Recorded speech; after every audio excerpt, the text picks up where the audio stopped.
Assalamualaikum warahmatullahi wabarakatuh. Jumpa lagi di channel Eka Indah Nurlaili, channel yang membahas segala materi perkuliahan dan pengetahuan umum. Ya, hari ini kita akan membahas lagi tentang matematika, ekonomi, dan bisnis.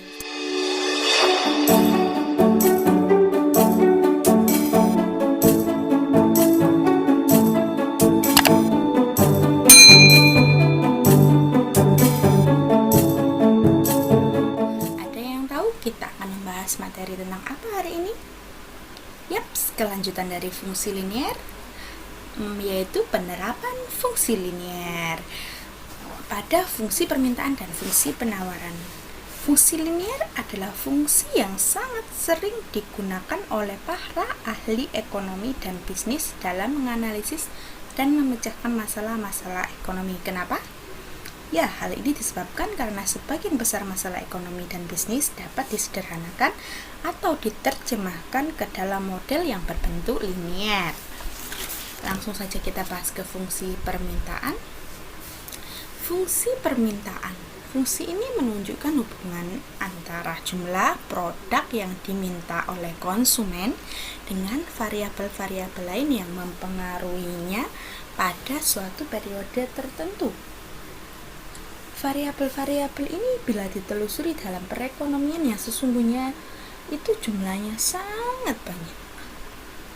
Pada fungsi permintaan memiliki hukum permintaan yang bunyinya jika harga barang meningkat, jumlah barang yang diminta akan turun. Sebaliknya, ketika harga barang turun, jumlah barang yang diminta akan naik. Jadi hubungan harga barang dan jumlah barang pada hukum permintaan adalah berkebalikan, yaitu ketika P atau harga atau price naik, maka jumlah barang yang diminta pun akan turun. Dan sebaliknya, ketika price atau harga itu turun, jumlah barang yang diminta akan naik. Begitu juga kita lihat di kehidupan sehari-hari. Ketika kita mengetahui suatu harga barang yang kita inginkan itu turun, atau yang biasa kita akrab sehari-hari, misalkan di diskon. Nah, ketika di diskon harganya kan turun, otomatis pembelinya pun juga akan berdatangan semakin banyak. Nah, barang yang diminta ini semakin banyak.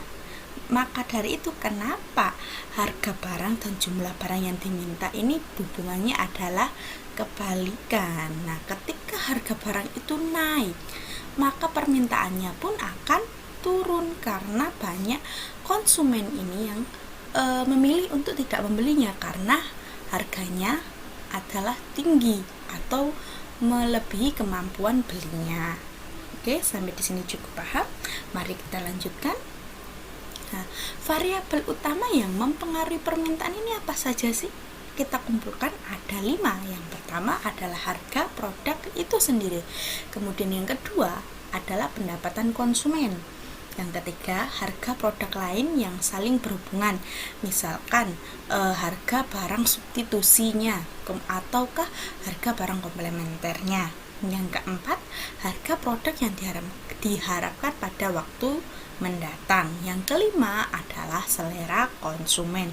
Kita tahu selera masing-masing manusia atau individu itu sangatlah berbeda. Akan tetapi di sini ada suatu tren atau yang sekarang ini kita kenal dengan viral. Ada sesuatu yang viral itu juga dapat menimbulkan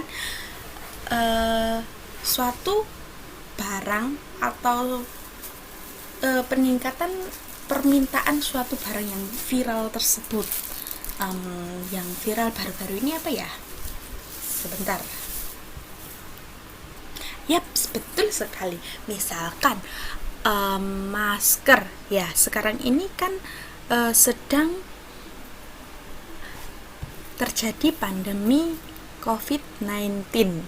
Nah, di sini sejak tanggal 5 April kemarin kan digalakkan untuk semuanya harus memakai masker kain untuk semua orang yang tidak sakit ataupun yang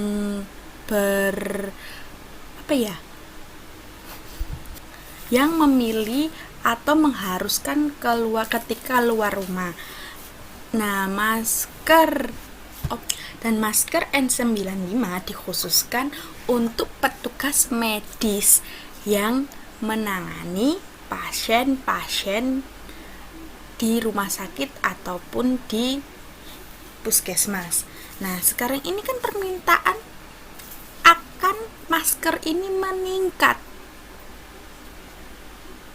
Harga permintaan meningkat, akhirnya kan harga-harga di pasaran menjadi mahal. Nah, karena harga masker sekarang sudah melambung tinggi atau mahal, akhirnya orang-orang kan mencari alternatif lain untuk membuat masker sendiri atau bagaimana, sehingga membuat permintaan masker di pasar itu menurun. Hal ini dikarenakan harga masker yang melambung tinggi, jadi terus berputar seperti itu. Kenapa harga produk ini sangat mempengaruhi permintaan barang di pasar. Jadi dari kelima variabel tersebut, yang dianggap paling penting adalah harga produk, karena memang harga produk ini yang paling rentan untuk mempengaruhi permintaan di pasar.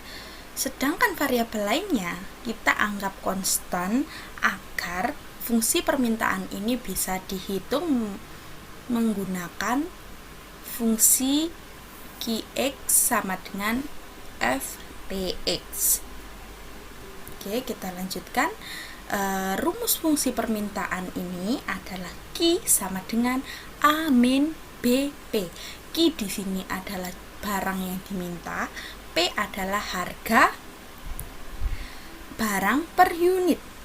Ya, A sebagai konstanta, B adalah kemiringan atau gradiennya. Nah, kenapa di sini tandanya adalah negatif? Q sama dengan A, negatif B, P. Karena tadi kita sudah bahas sebelumnya bahwa Q dan P hubungannya adalah berkebalikan. Betul sekali. Jadi fungsinya pun juga demikian, Q sama dengan A min BP. Kita lanjutkan bentuk kurvanya. Bentuk kurva dari permintaan adalah dari kiri atas ke kanan bawah, dilambangkan dengan huruf D atau demand. Di sini rumus fungsinya adalah QD sama dengan A min BP, rumus fungsi dari grafik demand. Nah, grafik demand ini memotong sumbu P dan sumbu Q, sehingga ada titik di mana 0, P sebagai price atau harga, di sini Q sebagai jumlah barang yang diminta atau permintaan. Jadi ketika memotong sumbu Q, nilainya adalah Q, 0.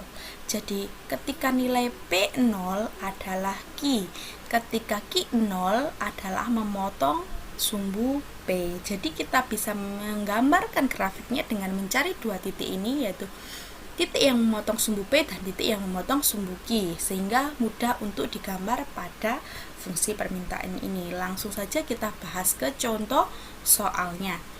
Contoh soal pertama, suatu produk jika harganya adalah Rp100, maka akan terjual sebanyak 10 unit produk.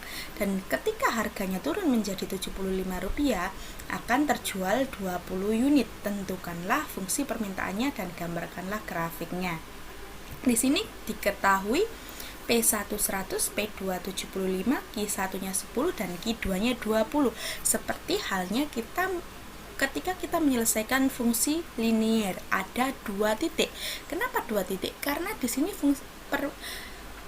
diketahui permintaannya ada P1 dan P2, Q1 dan Q2. Ada dua pasang, yaitu Q1, P1, Q2, P2.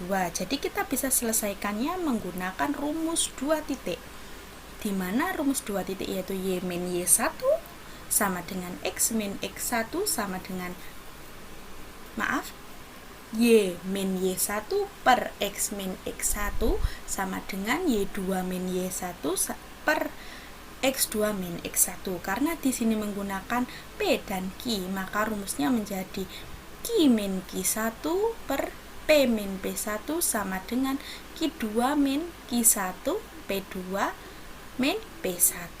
Langsung saja kita masukkan angkanya menjadi Q min 10 per P min 100 sama dengan 20 dikurangi 10, 75 dikurangi 100, 20 dikurangi 10 sama dengan 10, 75 dikurangi 100 min 25. Langsung saja kita kalikan silang. Q min 10 sama dengan Q min 10 nya tetap ya, P min 100 nya kita kalikan ke sini, hasilnya tadi 10 per min 25. Kita lanjutkan kembali. Di sini 10 per min 25 kita kalikan P min 100, hasilnya 40 min 10 per 25 P. Dari mana? 10 per min 25 kita kalikan P, hasilnya tetap negatif di sini. Kemudian 10 per min 25 kita kalikan min 100, hasilnya coret 100 dengan 25, hasilnya 4 positif ya. Kenapa? Karena ini negatif ketemu negatif, maka ada kemudian 10 dikalikan 4, hasilnya 40. Kemudian kita lanjutkan, hasilnya ini berpindah ruas menjadi 40 ditambah 10 jadi 50 min, kita sederhanakan 10 per 25 kita bagi 5 jadi 2 per 5P, atau bisa dituliskan Q plus 2 per 5P min 50 sama dengan 0. Kemudian bagaimana gambarnya? Cara mencarinya adalah kita masukkan persamaan fungsinya dengan titik potong sumbu P, yaitu Q sama dengan 0, di sini Q-nya 0, berarti 50 sama dengan 2 per 5P, maka P sama dengan berapa? 5 per 2, kita kalikan 50, hasilnya adalah 125 titik ini ya. Kemudian ketika nilai P-nya 0, G-nya adalah 50, jadi bisa digambarkan. Nah, sudah mudah bukan? Ya, sekian pembahasan kita tentang fungsi permintaan hari ini. Apabila ada pertanyaan, komen, dan kritik yang membangun, silahkan tulis di kolom komentar. Dan jangan lupa untuk share, like, dan subscribe channel ini. Terima kasih.